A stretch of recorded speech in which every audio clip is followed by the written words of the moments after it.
As we all know at this point, the internet lacks nuance, or at least it appears that way. Perhaps not the people that are actually on the internet, but the confined consciousness of the internet when you're looking at comments and bot comments, real comments, and just the whole confined specter. We hope that the people behind the computers are actually thinking about it in a more colorful way, whatever their thinking may be. I just saw this interesting interview of Andrew Schultz that was done by the New York Times, and it was kind of like the cool guy gets interviewed by the nerd. It's two outlets that come from completely different backgrounds combining into one spot. It's almost like in the last 10 years or whatever it's been, where the press had to go this way and podcasts going that way. And now these two outlets in this rare thing were sort of in this confined space where it was almost hard for them to communicate because they were practically speaking completely different languages. Andrew Schultz is a comedian and has his own platform. It's a podcast. It's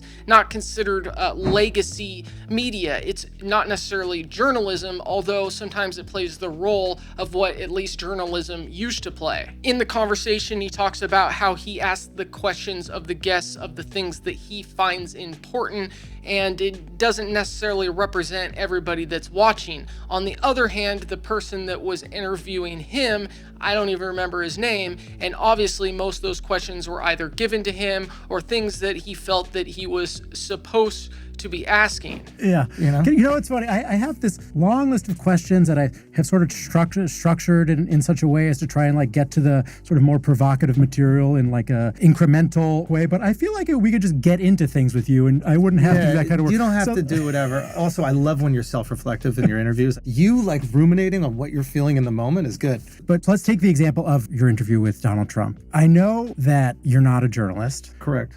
But am I not? It would be a journalist's job to ask particular questions of political figures. To be clear, I think both methods are extremely valuable, and I hope we don't lose one or the other or for the other, but it was a very interesting conversation because it was so obvious the difference between the two, even though both can be mixed up and you know what I mean. You see, a podcast can be so powerful because it allows us to be a fly on the wall during a conversation of important people throughout the world, depending on who the guests are, in a situation that you normally wouldn't be in, but in a way that feels like something that you might experience if you were there. And the thing is about being a human is that we are tribal animals, we are pack animals, and it doesn't really matter who's being interviewed as long as the conversation has too much conflict and it really is a productive means of information transfer, if you will, then you start to relate to whoever they are. Joe Rogan could be interviewing Hannibal Lecter, nodding his head. Well, Hannibal Lecter makes good points about cannibalism,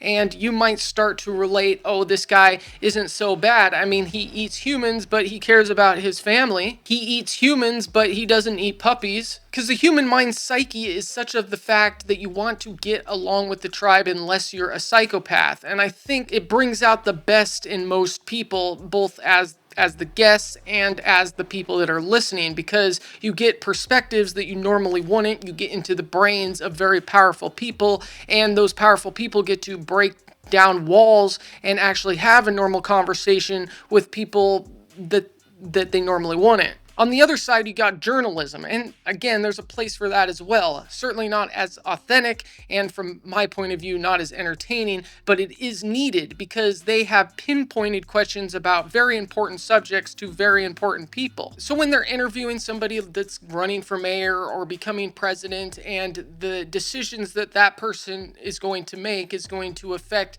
a great many people, and the conversation is led in a way to allow voters, for the interest of the voters or for the viewers, to find out what these people really want to do, not necessarily what they're like to hang out with. But of course, no matter what kind of media you're talking about, they do rely on making money. So that means they rely on views or ratings depending on the platform they're on. And the traditional media has burnt that bridge so many times because of who they're owned by and because they want sensationalized stories, along with so many clickbaity websites and YouTubers in general that paint themselves as standard media but don't act as. So for us as viewers, it's very important to understand nuance and to try to understand who owns what podcast, what paper, what their political affiliations are, what their beliefs are, and do they value money over everything. And again, that is why it's so important, especially nowadays, but really always, for us as the viewers, as the consumers, and even as makers ourselves, to look at the world as nuanced and try to see other people's perspectives so we know if they're straight up lying to us, or maybe they are biased and don't see through their own biases, or they're seeing something from a particular point of view because that's just how they grew up or how they want to paint it, or maybe they're making money from a sponsor and all of that. The problem comes is when you do get a psychopath, people start to relate to them, but then they have a hard time separating the person that they related to on the podcast and the fact that, yes, Hannibal Lecter does eat people. He might not eat puppies, but you probably shouldn't vote for him. The internet, and perhaps a lot of people that are on the internet, have a hard time distinguishing that people aren't necessarily all the way evil or all the way good. Like I talked about in my last few videos, I'm doing a much longer, more complicated, more well-edited and written video about Peter Thiel, and it'll probably never come out, but that's besides the point. But Peter Thiel makes a lot of good points, but I don't agree with his solutions. And as a matter of fact, I think he rethinks a lot as well. I've watched way too much Peter Thiel. And when it comes to Peter Thiel, some follow him like he's the next coming, while others think that he's a demon in a person suit. But the truth is, at least to me, is that he is an important person because he has a lot of money and power, and the choices he makes affects more than just him and his people, his family. It actually affects society, and when he plots in a way that doesn't make sense for society but does make sense for him, there can be real damage to society. But even with that being the case, that doesn't necessarily mean that he's evil. Of course, in his case, he actually might be seen as, for years, he's preached about people doing certain things that he doesn't like, and then when he had the power to do them, he did it himself. But again, that doesn't mean he's purely evil. It just means,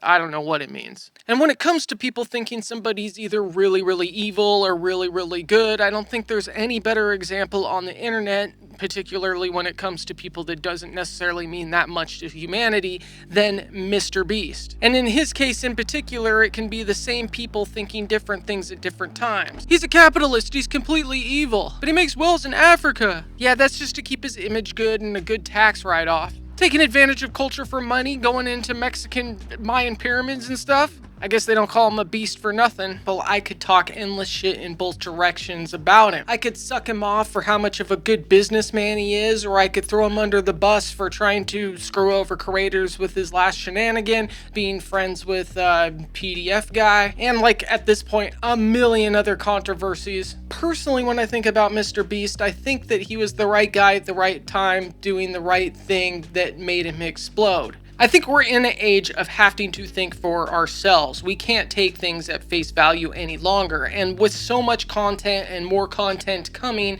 along with AI nonsense and content farms and all the media that we grew up on and had to deal with as kids still being a thing, we have to take everything with a grain of salt, and it is becoming more and more important to know yourself. That doesn't mean that your opinions shouldn't be swayed by new information, but it does mean that when you receive new information that you check sources, you think about it from multiple perspectives, and you make up your own mind rather than letting your phone persuade you. Probably better to talk to a friend and listen what their opinions are rather than what some podcasters' opinions are. I mean, even from the podcasters' perspective, the most successful of them are able to see things from many perspectives, and that's kind of what's given them their power, having many different guests on from many different viewpoints and walks of life and being able to relate. Because in the end, we're all human. Although many famous and rich people end up getting very greedy,